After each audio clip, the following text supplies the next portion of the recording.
माघ मास के आखिरी शुक्रवार के दिन सुनिए माँ संतोषी की व्रत कथा। एक बुढ़िया माई थी। उसके 7 बेटे थे, जबकि 6 कमाने वाले थे। उनमें से 7वां जो था वो निकम्मा था। वह कोई भी काम धाम नहीं करता था। बुढ़िया 6 बेटों की रसोई बनाती, उन्हें प्यार से भोजन कराती और उनसे जो कुछ जूठन बचती वो 7वें को दे देती। एक दिन इसी तरह वह अपनी पत्नी से बोला, देखो मेरी माँ को मुझ पर कितना है प्रेम है। वह बोली, हाँ क्यों नहीं, सबका जूठा जो तुमको खिलाती है। वह बोला, ऐसा हो ही नहीं सकता। मेरी माँ तो मुझसे सबसे ज्यादा प्यार करती है, लेकिन जब तक मैं अपनी आंखों से ना देख लूं मैं मान ही नहीं सकता कि मेरी माँ मेरे साथ ऐसा करती है। बहू हंसकर बोली, देख लोगे तब तो मानोगे ना। तब ये कुछ ही दिनों के बाद घर में एक त्योहार आया। घर में नाना प्रकार के भोजन बना और साथ ही साथ चूरमे के लड्डू भी बने। वह जांचने के लिए सिर दुखने का बहाना कर पतला वस्त्र सर पर ओढ़े रसोई घर में सो गया। वह कपड़े में से वह सब कुछ देखता रहा। 6 भाई भोजन करने आए। उसने देखा कि माँ ने उनके लिए सुंदर आसन बिछाकर नाना प्रकार के व्यंजन परोसे और उनसे आग्रह करके उन्हें प्यार से खिलाने लगी। वह सब कुछ पतले वस्त्र में से देखता रहा। 6 भाई भोजन करके उठे, तब माँ ने उनकी जूठी थालियों में से लड्डुओं के टुकड़े उठाकर एक लड्डू बनाया। जूठन साफ कर बुढ़िया माँ ने 7वें बेटे को पुकारा कि बेटा, 6 भाई भोजन करके अब तू ही बाकी है, उठ तू कब खाएगा। वह कहने लगा कि माँ मुझे भोजन नहीं करना, मैं अब प्रदेश जा रहा हूँ। माँ ने कहा, कल जाता हो तो आज ही चला जा। वह बोला, हाँ आज ही तो जा रहा हूँ। यह कहकर वह घर से निकल गया। चलते समय घर से उसको अपनी पत्नी की याद आई। वह गौशाला में उपले थाप रही थी। वहां जाकर वो बोला, हम जाओ परदेश आएंगे कुछ काल, तुम रहियो संतोष से धर्म अपनो पाल। वह बोली, जाओ पिया आनंद से हमारो सोच हटाए, राम भरोसे हम रहे ईश्वर तुम्हें सहाय। दो निशानी आपन देख धरु में धीर, सुधी मति हमारी बिसरियो रखियो मन गंभीर। तो वह बोला कि मेरे पास तो कुछ भी नहीं है, ये अंगूठी है, तुम अपने पास रखो और अपनी कुछ निशानी मुझे दो। वह बोली, मेरे पास क्या है, ये गोबर भरा ही हाथ है। वह कहकर उसकी पीठ पर गोबर की हाथ की थाप मार दी और वह इस प्रकार से धीरे धीरे चलने लगा। चलते चलते दूर देश पर पहुंचा। वहां पर एक साहूकार की दुकान थी। वहां जाकर कहने लगा कि भाई मुझे नौकरी पर रख लो। साहूकार को जरूरत थी, तब बोला कि रह जाओ यहीं पर। लड़के ने पूछा, तनख्वाह क्या दोगी। तब साहूकार ने कहा कि काम देखकर दाम मिलेंगे। साहूकार की नौकरी मिली। वह सुबह 7 बजे से लेकर रात के 10 बजे तक वह नौकरी करने लगा। कुछ ही दिनों में दुकान का सारा लेन देन, हिसाब किताब, ग्राहकों को माल बेचने का सारा काम वह करने लगा। साहूकार के 7-8 नौकर थे। वे सब चक्कर खाने लगे, अरे ये तो बहुत होशियार बन गया, सारी चीजें इसको बहुत जल्दी जल्दी याद रहने लगी। सेठ ने भी काम देखा और 3 महीने में ही उसे आधे मुनाफे का हिस्सेदार बना लिया। फिर कुछ ही वर्षों में वह एक नामी सेठ बन गया और मालिक सारा कारोबार उस पर छोड़कर चला गया। इधर उसकी पत्नी को सास ससुर दुख देने लगे। सारी गृहस्थी का उससे काम कराते, फिर उसे लकड़ी लेने जंगल में भेज देती। इसी बीच घर के आटे से जो भूसी निकलती, उसी की रोटी बनाकर रख दी जाती और फूटे नारियल की नरेली में पानी। और इस तरीके से वह अपने दिन बिताने लगी और दिन भर दुखी परेशान रहने लगी।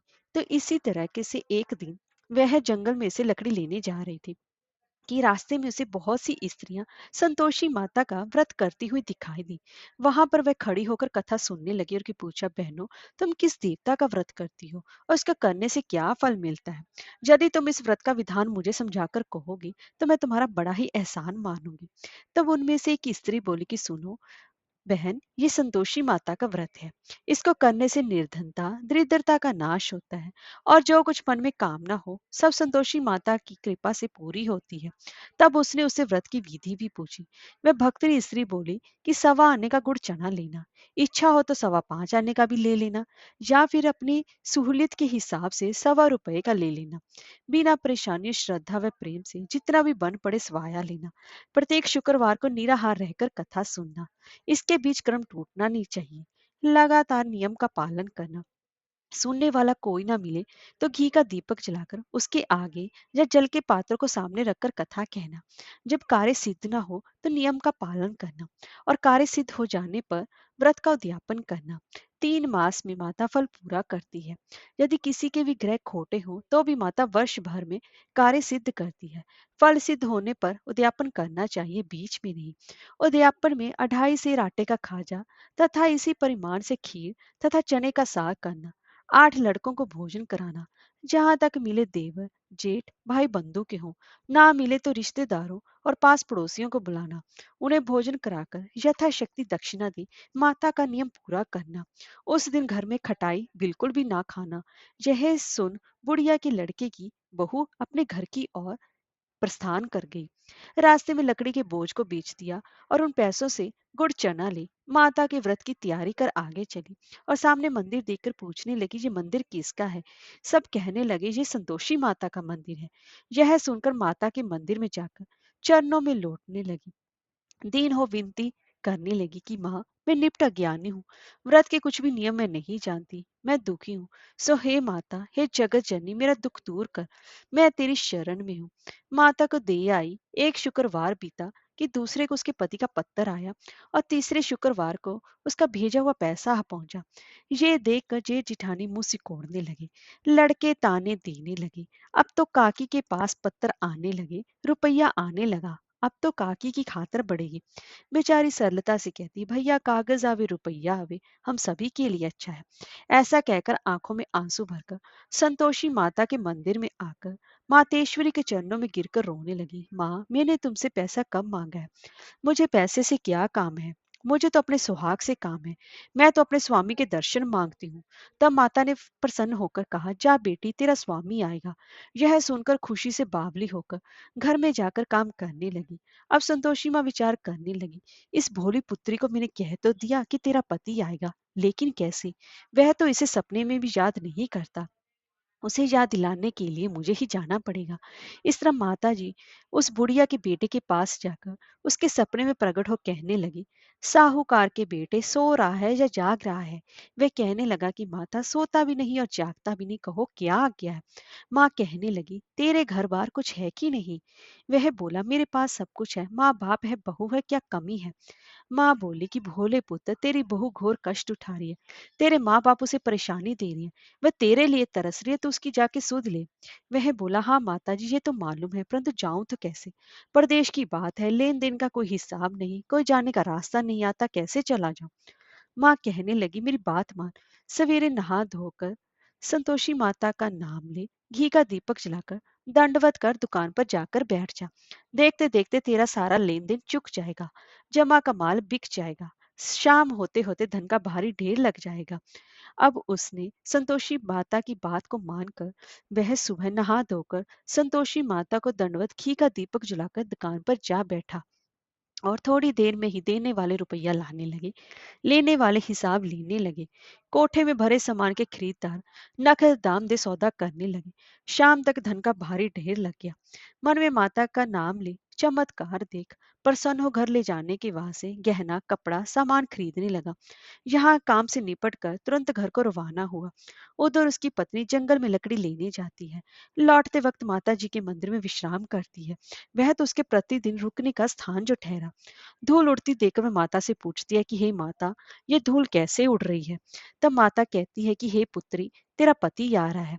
अब तू ऐसा कर, लकड़ियों के 3 बोझ बना ले, एक नदी के किनारे रख, दूसरा मेरे मंदिर पर और तीसरा अपने सिर पर। तेरे पति को लकड़ियों का गट्ठर देखकर मोह पैदा होगा, वह यहाँ पर रुकेगा, नाश्ता पानी खाकर माँ से मिलने जाएगा।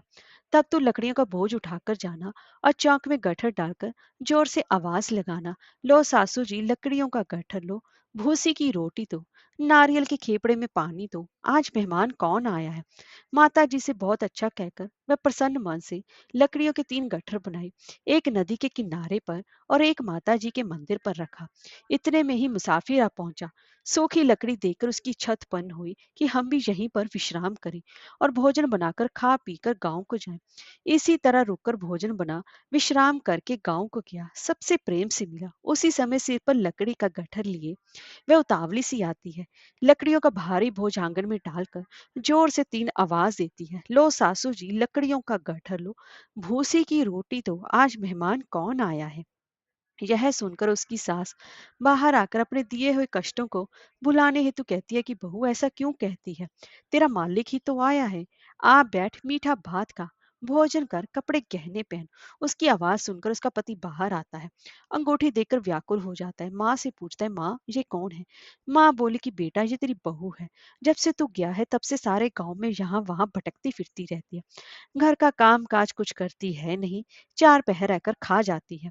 वह बोला, ठीक है माँ, मैंने इसे भी देखा और तुम्हें भी। अब दूसरे घर की ताली दो, मैं उसमें जाकर रहूंगा। माँ बोली, ठीक है, जैसी तेरी मर्जी। तब वह दूसरे मकान की तीसरी मंजिल का कमरा खोलकर सारा सामान उसमें जमाने लगा। एक दिन में राजा के महल जैसा ठाट बाट बन गया। अब क्या था, बहु सुख भोगने लगी। इतने में ही शुक्रवार आया। उसने अपने पति से कहा, मुझे संतोषी माता के व्रत का उद्यापन करना है। पति बोला, खुशी से कर लो। वह उद्यापन की तैयारी करने लगी। जिठानी के लड़कों को भोजन के लिए कहने की उन्होंने मंजूर किया, परंतु पीछे से जिठानी ने अपने बच्चों को सिखाया, देखो भोजन के समय वहां पर खटाई मांगना, जिससे कि उसका उद्यापन पूरा ना हो। लड़के जीमने आए, खीर खाना पेट भर खाया, परंतु बाद में खाते ही कहने लगे, हमें खटाई दो, खीर खाना हमको नहीं भाता, हमें देखकर अरुचि होती है। वह कहने लगी, भाई खटाई किसी को नहीं दी जाएगी, ये तो संतोषी माता का प्रसाद है। लड़के उठ खड़े हुए, बोले, पैसा लाओ। भोली बहू कुछ जानती नहीं थी, उन्हें पैसे दे दिए। लड़के उसी समय हट करके इमली खटाई ले खाने लगे। यह देखकर बहू पर माता जी ने कोप किया। राजा के दूत उसके पति को पकड़कर ले गए। जेठ जेठानी मन माने वचन कहने लगे, लूट लूट कर धन इकट्ठा कर लाया है, अब सब मालूम पड़ जाएगा जब जेल की मार खाएगा। बहू से ये सब कुछ सहन नहीं हुआ। रोती ही माता जी के मंदिर के कहने लगी कि माता, तुमने क्या किया? हंसाकर अब भक्तों को रुलाने लगी। माता बोली कि बेटी, तूने उद्यापन करके मेरा व्रत भंग किया है। वह कहने लगी, माता मैंने कुछ अपराध किया है, मैंने तो भूल से लड़कों को पैसे दे दिए थे, मुझे क्षमा करो, मैं फिर तुम्हारा उद्यापन करूंगी। माँ बोली, अब भूल मत करना। वह कहती है, भूल नहीं होगी। अब बताओ वह कैसे आएंगे? माँ बोली, जा पुत्री, तेरा पति तुझे रास्ते में आता हुआ मिलेगा। वह निकली और रास्ते में उसको अपना पति आता हुआ मिला। वह पूछी, कहाँ गए थे? वह कहने लगा, इतना धन जो कमाया है उसका टैक्स राजा ने मांगा था, मैं भरने गया था। वह प्रसन्न हो बोली, भला हुआ, अब घर को चलो। कुछ दिनों के बाद फिर शुक्रवार आया। वह बोली, मुझे फिर माता का उद्यापन करना है। पति ने कहा कि करो। बहू फिर जेठ के लड़कों को भोजन को कहने गई।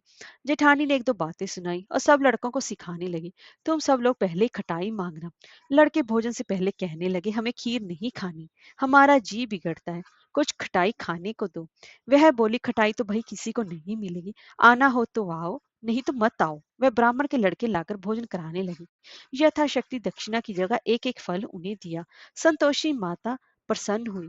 माता की कृपा होते ही 9वें मास में उसके चंद्रमा के समान सुंदर पुत्र प्राप्त हुआ। पुत्र को पाकर वह प्रतिदिन माता जी के मंदिर को जाने लगी। माँ ने सोचा, ये तो रोज आती है, आज क्यों ना इसके घर पर चलूं। यह विचार कर माता ने भयानक रूप बनाया। गुड़ चने से सना मुख, ऊपर सूंड के समान होठ, उस पर मक्खियां भिन भिना रही थी। देहली पर पैर रखते ही उसकी सास चिल्लाई, देखो रे, कोई चुड़ैल डाकिन चली आ रही है, लड़को इसे भगाओ, नहीं तो ये किसी को खा जाएगी। लड़के भगाने लगे, चिल्लाकर खिड़की बंद करने लगे। बहू रोशनदान में से सब कुछ देख रही थी। प्रसन्नता से पगली बन चिल्लाने लगी, आज मेरी माता जी मेरे घर पर आई है, वे बच्चे को दूध पीने से हटाती है। इतने में ही सास का क्रोध फट पड़ा। वह बोली, क्या उतावली हुई है, बच्चे को ही पटक दिया। इतने में ही माँ के प्रताप से हर जगह लड़के ही लड़के नजर आने लगे। वह बोली, माँ, मैं जिसका व्रत करती हूँ ये संतोषी माता है। सबने माता जी के चरण पकड़ लिए और विनती कर कहने लगे कि हे माता, हम मूर्ख है, अज्ञानी है, तुम्हारे व्रत की विधि हम नहीं जानते, व्रत का भंग करके हमने बड़ा ही अपराध किया है। हे जगमाता, आप हमारा अपराध क्षमा करो। इस प्रकार माता प्रसन्न हुई। बहू को प्रसन्न हुए जैसा फल दिया वैसा ही माता सबको देना। कहानी कहने वाले और सुनने वालों की सभी की मनोकामनाओं को पूर्ण करना। जय हो संतोषी माता।